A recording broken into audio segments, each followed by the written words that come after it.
Então, muito boa tarde a vocês. Vamos começar novamente aqui agora começar a quarta aula para valer, né? Então, é uma aula que hoje veremos algumas coisas que eventualmente vocês acharam que não iam nunca mais ver na vida de vocês. E eu espero convencê-los de que elas são importantes, extremamente úteis, tá? Como eu comentei há pouco, né?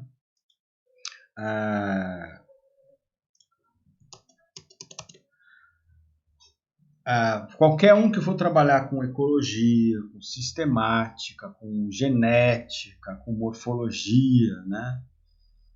Fisiologia também eu já vi, mas na verdade não foi exatamente fisiologia, foi anatomia. Então a anatomia também usa bastante. Mas de maneira geral vai trabalhar, seja na sistemática ou na anatomia, vai trabalhar com questões morfométricas, né? Com medidas de formas.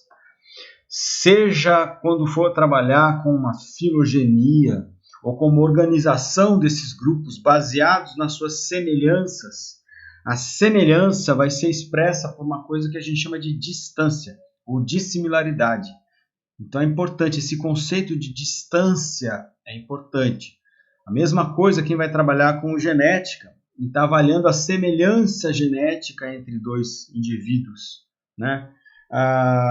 Essa semelhança vai ser dada por um descritor que está ligado à sequência dos cromossomos daqueles indivíduos, né? Mas de qualquer maneira você vai pegar essa sequência e vai transformar numa medida de semelhança ou de dessemelhança ou de distância, tá? Então similaridade e dissimilaridade entre os indivíduos. E a mesma coisa para quem vai trabalhar com ecologia, que vai comparar áreas que têm certas comunidades de bichos e plantas, e você está comparando essas áreas de acordo com quão parecidas elas são em relação a essas comunidades de bichos e plantas. Então, no final das contas, a gente está trabalhando com distâncias. Então, beleza. Então, pois é, né? Estamos falando de coisas tão básicas. Mas é isso aí, vamos falar de coisa básica mesmo, porque vai ter várias coisas aqui que vocês não esperavam. Então, por exemplo, vamos criar aqui um conjunto nosso de pontos, né? Como é que eu vou fazer para criar esse conjunto de pontos? Eu quero criar um conjunto de pontos dentro de duas coordenadas x e y. O que eu preciso? Preciso dos valores nas coordenadas x e nas coordenadas y das localizações desses pontos. Mas eu não quero criar pontos de qualquer jeito. Eu quero criar pontos aleatórios e que a qualquer distância em x ou em y tenha iguais probabilidades de existir.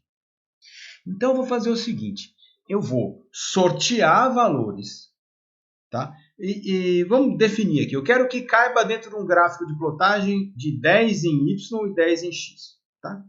Então eu vou ter que sortear valores em x e em y que variam de 0 a 10. Tranquilo? Só que eu quero que tenha iguais probabilidades. Uma função, tá, que faz sorteios para nós com aquilo que a gente chama de probabilidade uniforme. Uniforme quer dizer que todos os valores têm a mesma probabilidade de serem sorteados, tá? Uma função que faz isso para nós é a função RUNIF, ou RUNIF, que é essa função aqui, ó, RUNIF, tá? Vocês vão ver que assim, existe uma notação para as funções que fazem sorteios aleatórios, elas sempre começam com R.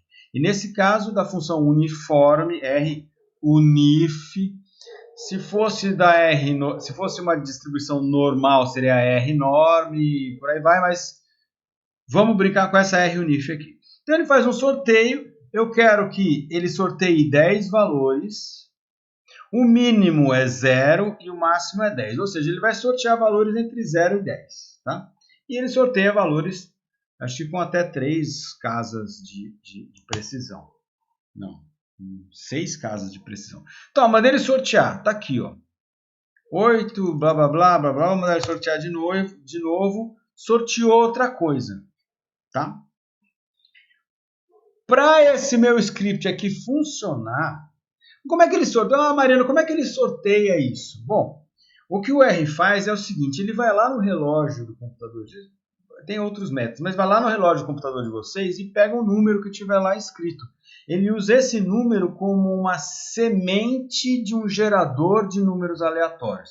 Então você joga lá na semente, é uma função muito louca, que ela sai cuspindo números aí. Só que ela vai depender do número que você jogou na entrada. Esse número que você jogou na entrada, para esses pseudo-geradores de números aleatórios, chama seed.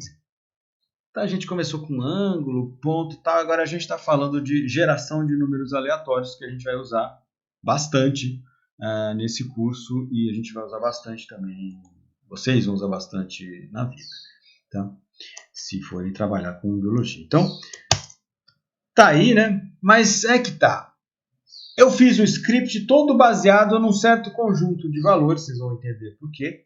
E eu quero que vocês vejam os mesmos valores que eu. Então eu vou usar uma função que ajusta a semente do valor aleatório, que chama setSeed.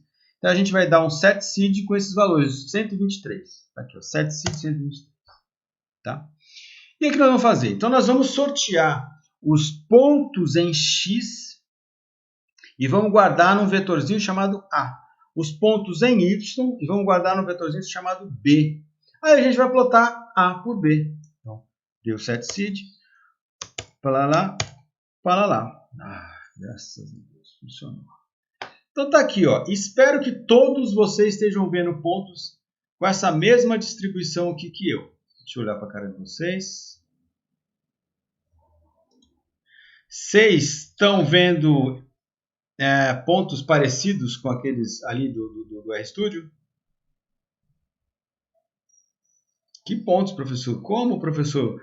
Baixem lá o script da aula 4, começa a rodar aí a aula 4 e veja se aparece esses pontos parecidos com os meus, tá? Baixem todo mundo que hoje vocês vão acompanhar a aula também aí na casa de vocês com o script aí, tá? Deixa eu voltar aqui no estúdio.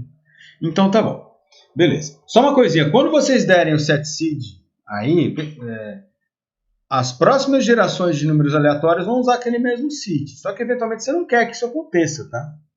Você quer que toda vez que você roda um gerador de números aleatórios, ele continue aleatório. Para desligar, e a gente vai desligar depois, a gente dá um dev off, que está expresso nessa linha aqui, tá? Para desligar o setSeed, digite dev off. Abre parênteses, fecha parênteses, tá? Beleza. Então eu tenho meu conjunto de pontos.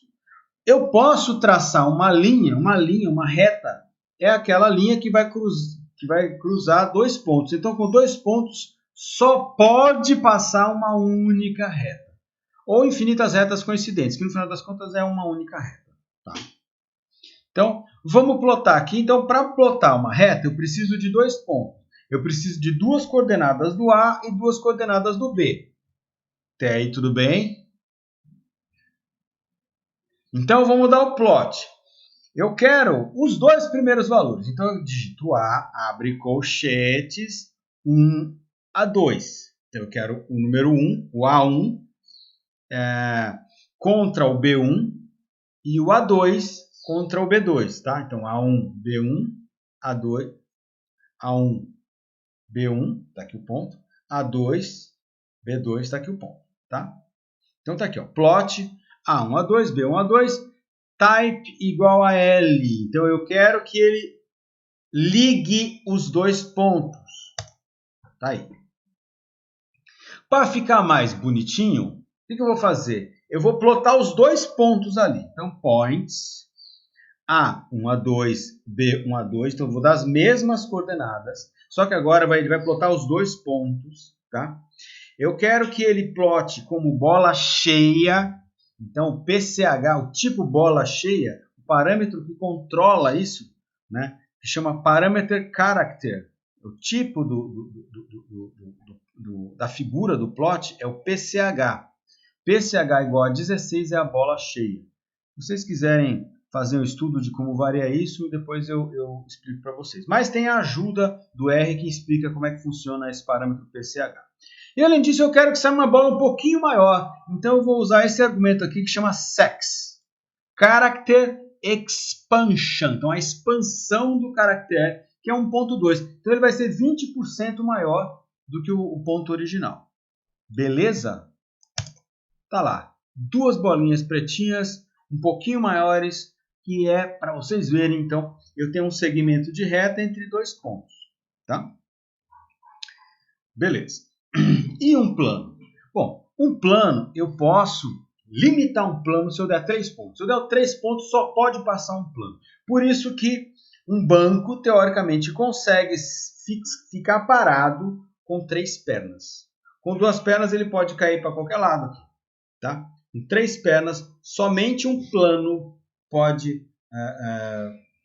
o banco pode cair, tá? Se tiverem pernas de tamanho diferentes, mas com 3 pontos... ele vai conseguir ficar apoiado na superfície plana onde ele vai estar apoiado. Tá? Então, com 3 pontos, você define um plano. Então, com 3 pontos, somente um plano pode passar por aqueles 3 pontos. Então, vamos lá. Vamos plotar aqui 3 pontos. O ponto 3, 4 e o 5, tá? Do nosso conjunto A e do nosso conjunto B, tipo linha. Então, ele vai ligar os 3 pontos. Tá aqui. Então ele ligou o ponto 1, o ponto 3 com o ponto 4, o ponto 4 com o ponto 5. Tá? Então quando você manda dar um plot tipo linha, ele vai ligando os pontos na sequência. Então 3 com 4, 4 com 5. Tá? Vamos dar os pontos, né? Mandar ele plotar os pontos. Então ponto A 3 a 5, B 3 a 5, PCH igual a 16, sex igual a 2. Agora eu voltei aqui para olhar para a cara de vocês. Alguma dúvida até aqui? Não sobre a trigonometria, mas como é que o R está trabalhando? Sobre a trigonometria também, mas eu imagino que até agora esteja tranquilo. Ainda não tem dúvida. Beleza. Tudo tranquilo, 7. Então vamos voltar lá. Beleza. Então, esses 3 pontos, além de delimitar o plano que passa por ali, eles também podem ser os vértices de um triângulo. Triângulo é um polígono. Polígono é uma figura, polígonos quer dizer muitos lados, tá? O polígono é uma figura geométrica plana, tá? Então, vamos traçar um polígono. O R pode traçar polígonos. O que é que eu preciso dar para o R? Eu tenho que dar os cantos, né? Eu tenho que dar as coordenadas dos vértices. Então, eu vou usar a função polygon. Vou dar os valores 3 a 5, né? 3, 4, 5 do vetor A, 3, 4, 5 do vetor B.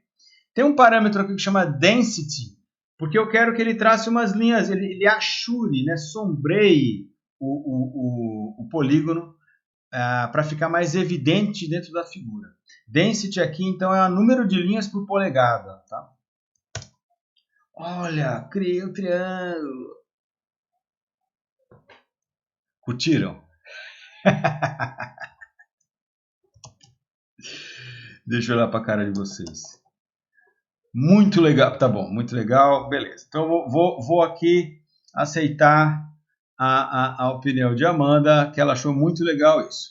Amanda e os demais, se vocês quisessem fazer uma figura com 4 lados, como é que seria? Vocês podiam fazer isso aqui, ó, polígono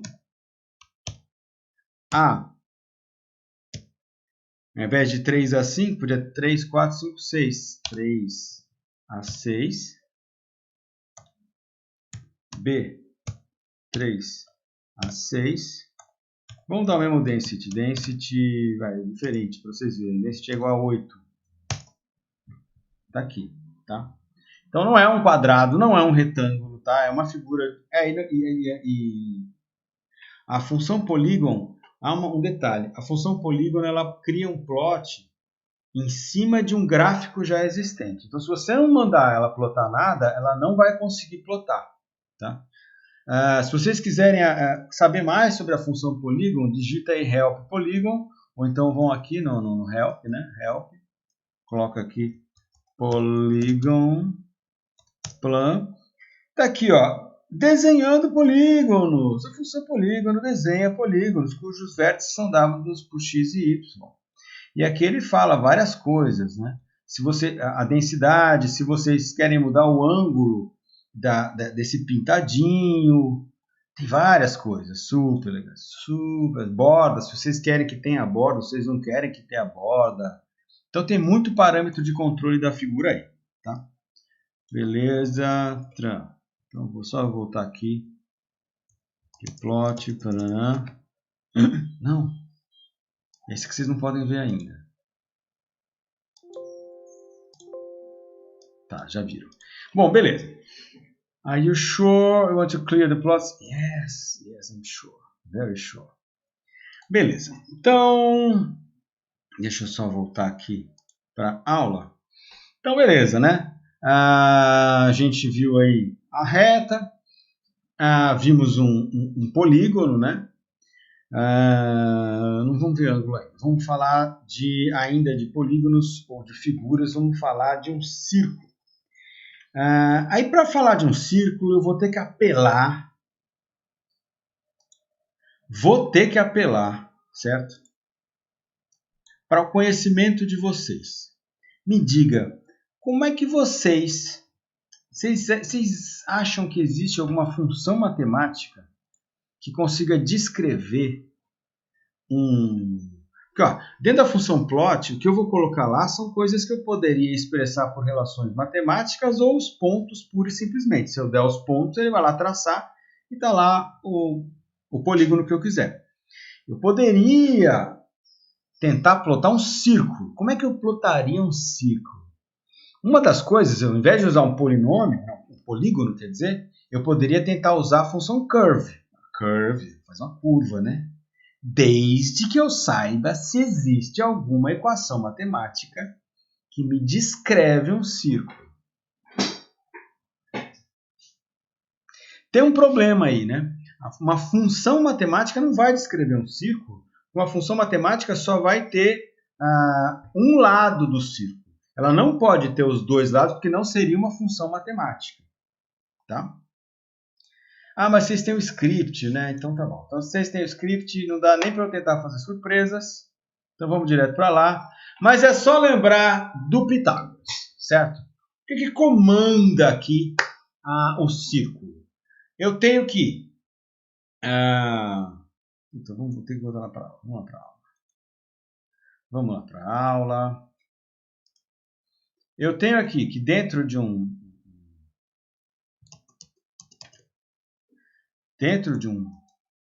círculo qualquer não, mas o meu círculo, né, essa coisa aqui, né, essa linha, ela obedece uma certa relação. Tá? Que relação é essa? Se eu estender até aqui um ponto dentro do círculo para dentro do eixo x, esse valor de x aqui, tá? E esse valor de y aqui, eles descrevem este ponto do círculo. Mas eles estão unidos. Essa distância aqui, dentro de um círculo, ela é fixa, ela vale o raio. E tem mais, existe uma relação entre o y e o x e o raio. O x ao quadrado mais o y ao quadrado é necessariamente o raio ao quadrado. Com isso, eu posso criar uma função matemática que me descreve esse arco aqui. Qual é? Y ao quadrado é igual ao raio ao quadrado menos x ao quadrado. Ou ainda, y é igual a raiz do raio ao quadrado menos o x ao quadrado. Isso vai me descrever esse lado do círculo. Vocês não acreditam? Então, a gente vai lá para o R. Então, está aqui. Ó. Então, pelo Pitágoras, x ao quadrado mais y ao quadrado dá raio ao quadrado. Então, y igual a raiz quadrada de raio ao quadrado menos x ao quadrado. Então, vamos supor que o nosso raio é 10, certo? Então, aqui eu vou dar um curve. SQRT de x ao quadrado é 100, né? 100 menos x ao quadrado, né? Desculpa, o raio ao quadrado, que é 10 ao quadrado, é 100. Então, SQRT de 100 menos x ao quadrado. Vamos dar os limites de plotagem entre menos 10 e 10, tá? Porque a gente quer fazer o círculo dos dois lados. Então, tá aqui. Você fala, Mariano, isso aí é um ovo. Não, não é que é um ovo. Isso aqui está certinho. O problema é que ele está com a janela expandida e aí não parece exatamente um círculo, tá? Mas ele é um círculo. É que esse eixo aqui está esticado em relação a esse. E como é que eu ploto de baixo? Muito simples. Como você está tirando uma raiz, ele está sempre pegando os positivos. Se você pegar menos a raiz, que também é uma solução, você consegue plotar o lado de baixo. Então está aqui, ó, menos a raiz de 100 menos x quadrado. Plã! Ó. Então, vocês conseguem fazer um círculo aí no R de vocês, certo? Ah, Mariana, mas eu quero fazer usando a função polígono, porque ela pinta bonitinho. Só com a função polígono vocês vão ser capazes de pintar. Função polígono a gente é uma mão na roda, que vocês não têm noção. Imagina que vocês fizeram uma regressão lá, e vocês têm a reta de vocês, e vocês têm um intervalo de confiança, que vocês gostariam de plotar ele lá, em cima da reta, pintadinho de cinza, alguma coisa do tipo. Vocês usam a função polígono para pintar esse intervalo de confiança. E como é que vocês fariam isso? Se vocês souberem fazer o polígono para um círculo, vocês vão saber fazer para qualquer outra coisa. Tá? Então, como é que a gente faria para um polígono parecer um círculo? A gente poderia aproximar o círculo por um polígono, por exemplo. Se a gente usasse só 4 pontos, vamos supor, um ponto aqui, um ponto aqui, um ponto aqui, um ponto aqui, ele seria um quadrado, né? Então, 6 pontos, ele parecia um hexágono, seria um hexágono. 7, 8. Mas se vocês usarem 100 pontos, certamente isso aqui vai parecer um círculo. Se vocês usarem 1000 pontos, vai parecer mais ainda. Então, o segredo para aproximar um polígono de uma curva suave é você usar uma variação, um intervalo muito pequenininho. Guardem isso para vocês, tá? Essa sacação genial de calcular áreas e curvas dividindo em pequenos trechos já tem mais de 3.000 anos, tá? A gente tem textos babilônicos que já usavam essa técnica, a gente tem textos egípcios que já usavam essa técnica, textos gregos que já usavam essa técnica, e foi com base nessa técnica que o Newton desenvolveu uma coisa chamada cálculo diferencial integral, que a gente vai ver daqui a 2 aulas, tá? Mas a ideia é essa, eu aproximo uma curva suave por intervalos que são cada vez menores, infinitesimais, tá? Então, por isso que essa aula, para tratar do espaço, vai ser tão importante para nós. Vai ser importante por outros motivos também. Então, tá. Então, como é que eu faria usando a função polígono? Eu vou criar uma sequência que tem os pontos, certo? Primeiro eu vou calcular a minha sequência de escala, então o número de elementos que eu quero. Então, se vai ser um polígono que vai ter o raio variando desde a posição 10 até a posição menos 10, ou seja, um polígono centrado na origem de raio 10, tá? Então eu vou criar aqui, ó, 1000 pontos, não dá 1001, né? Mas é uma sequência de menos 10 a 10 variando de 1 milésimo em 1 milésimo. Então eu vou ter 1001 pontos. Belo polígono, o polígono vai beirar a continuidade. Isso vai me dar uma impressão de reta, não, de linha contínua, tá? Que é linha contínua. Corrijam aí no de vocês, tá? Agora, o que acontece? O problema é que a hora que eu aplico a função para calcular, então eu tenho o x, certo? Agora eu preciso dar o y para ele fazer... Então eu tenho toda a sequência de x aqui, né? Agora eu preciso da sequência de y para poder plotar a linha do círculo. O problema é que se eu aplicar a função matemática para calcular os meus y, eu só vou ter o lado positivo. Então, eu posso rodar aqui. Então, raiz quadrada de 100 menos x1 ao quadrado. Né? Então, está aqui a sequência, raiz quadrada de 100 menos x1 ao quadrado. Tá?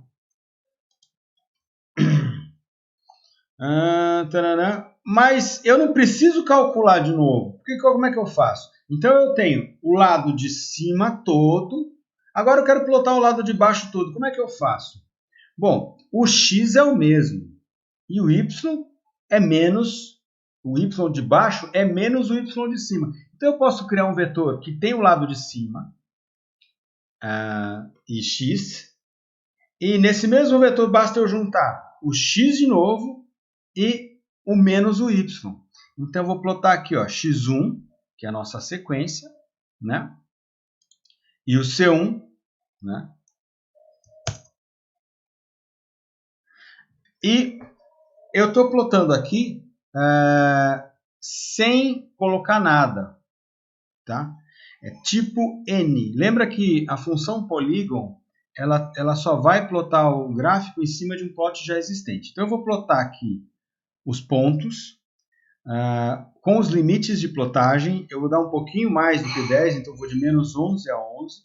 Tá? E o tipo de plotagem é nulo, para não ter nada. Por que eu não quero nada? Porque eu vou usar...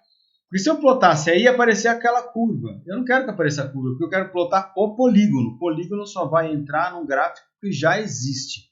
Então eu ploto tipo N, que é para não plotar nada lá, para eu plotar o nosso polígono. E o nosso polígono eu vou plotar como? O que vai ser o nosso X? Eu vou criar a sequência X, x1 e menos o x1, né? Na verdade nem precisava do menos o x1, x1 e x1, tá? E o y, que vai ser a parte de cima do círculo, que é o C1, né? E a parte de baixo do círculo, que é menos o C1. Vamos ver se funciona. Funcionou. Acho que aqui precisaria tirar isso aqui. Vamos tentar de novo.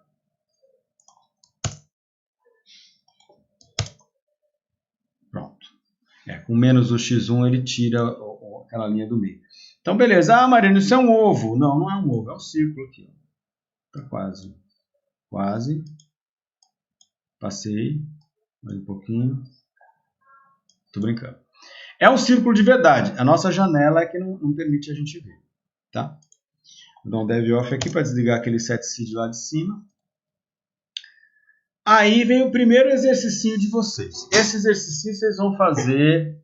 vocês podem tentar começar agora, mas deixa para fazer depois, tá? A gente vai acabar essa aula um pouco mais cedo, vocês vão ter mais tempo para resolver os exercícios. Então, vocês vão plotar um triângulo retângulo, tem que dar 3 pontos aí, e o triângulo tem que ser retângulo. A minha dica, vai no mais fácil, tá? Pense em 3 coordenadas do triângulo mais fáceis possíveis. Além disso, aqui a brincadeira não termina por aí. Eu quero que vocês plotem na mesma figura. Lembra que eu faço um plot, depois com o polígono eu vou colocando coisas dentro do plot que já existe. Eu quero que vocês façam uma figura que caiba o triângulo retângulo e caiba um retângulo que não esteja em cima do triângulo retângulo de vocês.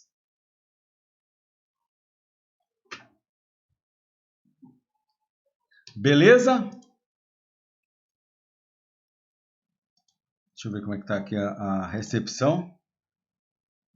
Beautiful. Beautiful.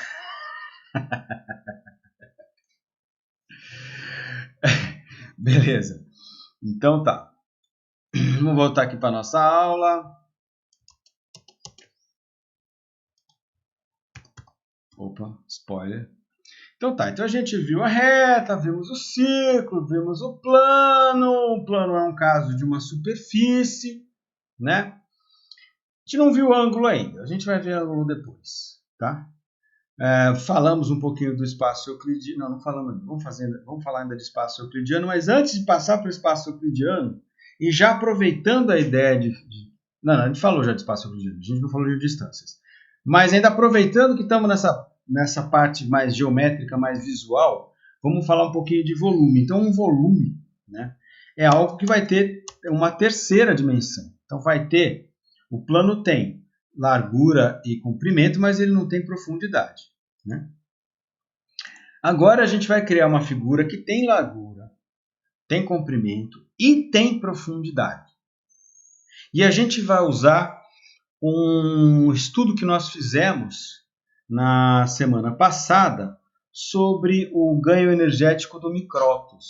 Tá? Vocês lembram? O micróton é aquela ratazana, já é a terceira aula que ela está acompanhando a gente, né? Deixa eu liberar a entrada de alguém aqui. Permitir. Tuan Jurberg, você que entrou agora, vai lá no Ava Moodle, baixa a aula 4, o script da aula 4 e abre o script da aula 4 que a gente está fazendo com o script, tá? Para vocês acompanharem. Já estamos aqui na linha alguma coisa aí, tá bom? Você está no grupo do WhatsApp da disciplina? Tô sim. Beleza, eu dei esse recado hoje de manhã. Hoje de manhã não. Uhum. Hoje, um pouquinho antes da aula, eu dei o recado para baixar os scripts, tá? O script fica aqui, tá? Se você estiver ali na aula. Uhum. Então, no primeiro post aqui, ó, ferramentas gerais, você vê aqui apresentação e conteúdos, aula 1, aula 2, aula 3, aula 4. O script é esse aqui, ó, noções 4R, e essa aqui é a aula. Se quiser baixar os dois, certo, pode deixar. Necessário é esse aqui, tá? Esse aqui a gente vai estar com ele aberto, então não adianta muito vocês acompanharem, porque eu vou estar mostrando isso aqui no computador de vocês, né? Então, vamos voltar. Não, aqui. Então tá. Nós vamos, lembra aqui o que acontecia, né? A gente variava a área e fixava um valor do percentual do tempo que ele passa forrageando e a gente tinha então uma reta, né? À medida que aumentava a área, aumentava o ganho energético do bicho. Se eu olhasse, então, ó, tá aqui uma dimensão aqui que é da área de forrageamento. Então agora eu vou botar essa área aqui, ó, perpendicular a vocês. E agora eu tenho outro eixo aqui que é o eixo do percentual de forrageamento. Então o que acontece? Eu fixei um percentual de forrageamento e olhei as áreas, né? Então a área deu uma reta, né? À medida que aumenta a área, aumenta o ganho energético. Se eu fixasse a área, uma área, por exemplo, 100 metros quadrados, e calculasse como é que variava o ganho energético em função do percentual do tempo que ele forrageia, também deu uma reta, né? E o que controla isso é essa equação aqui, né?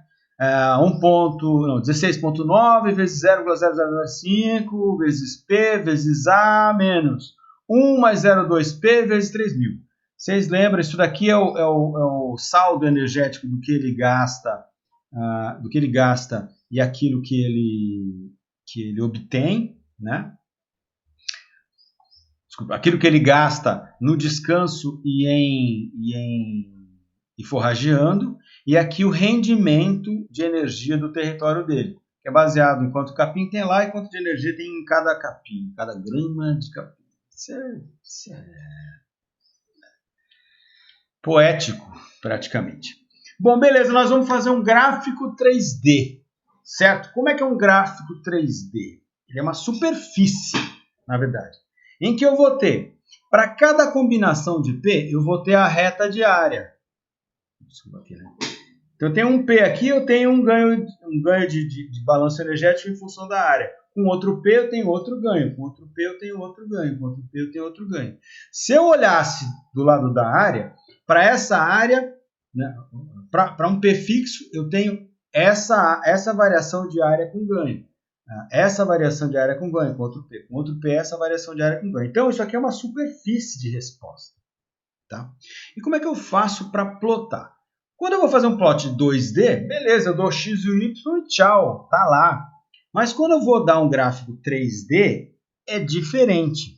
Nesse caso, essa superfície que vai ser plotada aqui, eu tenho que dar toda a variação de todas as variáveis em função de todas as variáveis. Então, eu tenho que ter uma combinação de todos os valores, para cada valor de percentual de tempo, eu tenho que ter toda a variação de tamanho de território.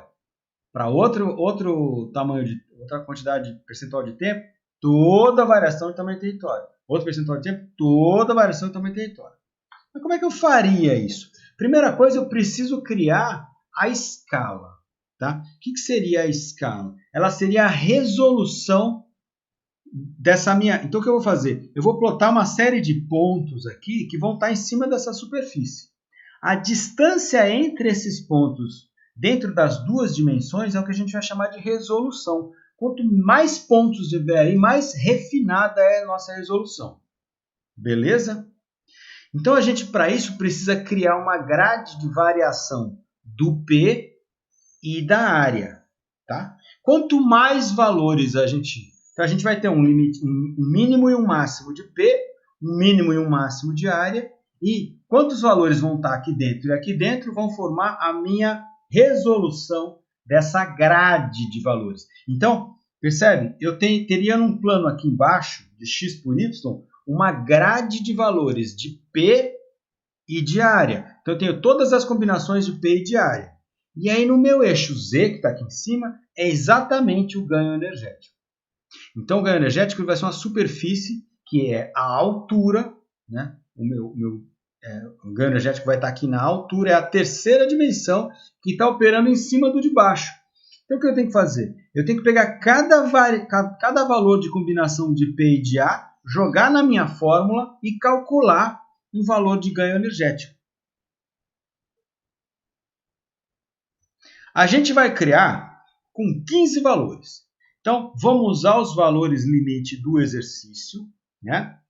Que no nosso caso, a área variou para a gente lá de meio milhão de centímetros quadrados para 1,5 milhão de centímetros quadrados. Os P's variaram de 30% até 100%, né? Então 0,3 a 1. E a nossa resolução aqui a gente vai fixar no valor que a gente quisesse. Mas para não ficar tão pesado para o computador, a gente vai usar 15. Então, o que quer dizer 15? Quer dizer que tem 15 valores entre meio e 1,5 milhão de centímetros quadrados. Tem 15 valores entre 30% e 100% do tempo gasto em forrageamento. Certo? Então, vamos lá. Vamos criar um objeto chamado resolução. Vamos criar um objeto que é o range, né? A variação inferior e superior da área. Vou chamar ele de AV. Um vetorzinho, a gente vai concatenar o valor inicial, o menor, e o maior valor de área. Então, concatena meio milhão de centímetros quadrados e 1,5 milhão de centímetros quadrados. O nosso range do P, né, a nossa variação do P, que é de 0,3 até 1. Tá? E agora a gente vai criar o que seria os vértices do nosso gradeado. Tá? Como é que a gente criaria os vértices? A gente precisa criar as coordenadas desse vértice na área e as coordenadas desse vértice no P. Como é que a gente faria? Basta a gente usar a nossa função de sequência. A função de sequência eu posso tanto dizer qual que é o passo, como eu posso dizer quantos intervalos tem ali dentro. Não sei se vocês lembram, né? Sequência de início até o final, by alguma coisa, o by é o passo. Mas eu posso, ao invés de usar o by, eu posso usar o length. Length quer dizer comprimento, tá? A gente tem a nossa resolução. Nossa resolução é 15. Então, nós vamos criar uma sequência, tá? Para ter esse AV. Seriam os vértices da área, né? Então, todos os valores de área que a gente vai ter. Ele vai ser uma sequência do primeiro elemento de AR, que é o meio, né? Meio milhão de metros quadrados, até o segundo elemento, que é 1,5 milhão. E o comprimento dessa sequência é 15. Então, tem 15 valores entre um e outro. Criei. Vamos ver. Tá lá. Então, 5. Então, aqui seria 500 mil centímetros quadrados. 571.428, lá, até 714, 785. Aqui já deu 1 milhão. 1 milhão e 700, 1 milhão e 70. 1 milhão e 71 mil, 1 milhão e 142 mil até 1 milhão e meio. Beleza? Mesma coisa para o P agora. Então vai ser uma sequência do P inicial até o P final, então do 0,3 até o 1, com 15 passos. Tá lá. 0,3, 0,35, 0,40, 45. Tá aí. Então tá aqui. Beleza. Então olha só. Eu criei um vetor que tem todos os valores de P, criei um vetor que tem todos os valores de área. certo? Agora eu preciso criar dois vetores que eu vou dar para a minha fórmula para calcular o ganho. Então, olha, eu tenho todos os valores de área aqui, certo? Tenho todos os valores de P aqui. Vocês concordam que eu preciso repetir todos os valores de área, por exemplo, para o primeiro valor de P? Depois todos os valores de área para o segundo valor de P. Depois todos os valores de área para o terceiro valor de P. E desse jeito eu tenho uma combinação de todos os valores de área para todos os valores de P. Como é que a gente faz isso? Nós vamos fazer uma repetição. Então, por exemplo, a gente vai repetir o vetor área tantas vezes quantas forem a resolução. São 15. Então, a gente vai repetir o nosso vetor de área, lá que tem 15 vezes. Plum. Cacetada aí, ó. 15 vezes 15, 225 valores. Tá? E agora? Bom, o P vai ser diferente. A gente tem que repetir cada valor 15 vezes. Então, vai ser um repetir o PV, cada um número de vezes a resolução. Então, repete PV, 1, quer dizer, repete cada elemento do PV 15 vezes. Do P, desculpa. O PV, repete os valores do PV, que seriam os vértices 15 vezes. Está aqui o P, também tem 225 valores. Agora, o que a gente faz? Agora, a gente vai calcular o ganho energético para todos esses 225 pontos. Está aqui. Então, vai ser o nosso ΔE, vai ser a fórmula toda. E agora eu quero que vocês prestem atenção numa coisa da fórmula. Então, a constante vezes P vezes A. Quando eu tenho um x vezes... Então, eu tenho três coordenadas aqui. X e y, que seriam as variáveis independentes, e z, que é a variável dependente. Tá? Quando eu tenho uma multiplicação entre as duas dependentes, isso é o que nós chamamos de interação. Talvez alguns de vocês já tenham feito estatística e já viram análise de variância. Análise de variância multifatorial. E lá em análise de variância multifatorial já ouviram falar numa coisa chamada interação. Isso aí é que é interação. Quando o efeito sobre a variável dependente é uma combinação dos efeitos das duas variáveis independentes. E quando isso acontece, eu tenho um problema, no caso da nova, eu tenho um problema na determinação do tamanho de efeito. E aqui vocês vão ver que ele vai gerar um problema, ele vai gerar um efeito na nossa superfície. Se não tem interação, é de um jeito. Quando tem interação, vocês vão ver que é de outro jeito. Então, perceba, eu tenho um termo P multiplicando A e tem um termo P sozinho. Tá? Então, é um polinômio em que para o P eu tenho dois termos e para o A eu tenho um termo só, mas ele está sendo influenciado pela outra variável. Então, eu calculo aqui ΔE, certo? E agora? Agora eu vou criar a minha matriz de dados, certo? O que é a minha matriz de dados? Ela vai ter... Lembra que a gente criou? A gente tem o A repetido, o A variando e o P repetido. A gente quer entrar com esses 225 dados, só que agora a gente vai entrar neles por linha, para ter o A aqui e o P aqui. Tá? Então, nós vamos criar nossa matriz 3D, que vai ter os dados. Ela vai ter o vetor DE, que é esse grandão aqui. O número de colunas é a resolução, é 15, né? O número de linhas é a resolução e a gente quer que os dados entrem por linha. Tá? E agora a gente vai fazer a plotagem usando uma função que chama PERSP. PERSP. Então, o que é que eu preciso dar para o PERSP? Eu tenho que dar o AV. Quem que é o AV? São o conjunto de vértices originais de A. Né? Então, é aqueles 15 valores de A. Tenho que dar o outro eixo. Aqui seria o eixo X, aqui seria o eixo Y, que é o P. Né?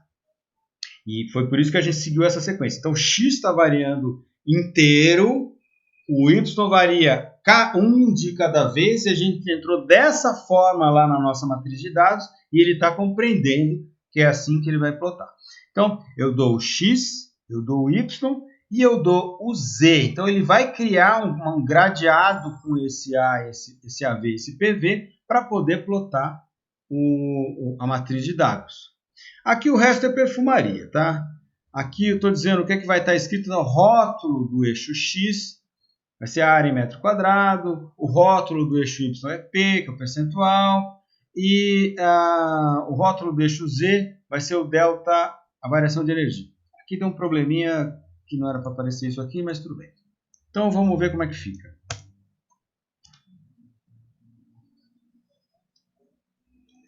Bom, o que acontece? Olha só, à medida em que vai... Então aqui a gente tem a área, aqui a gente tem o P, tá? E aqui a gente tem a resposta. Eu tenho um máximo aqui. Ó. Então com esse máximo de P e o máximo da área, a gente tem o máximo de ganho energético. Tá?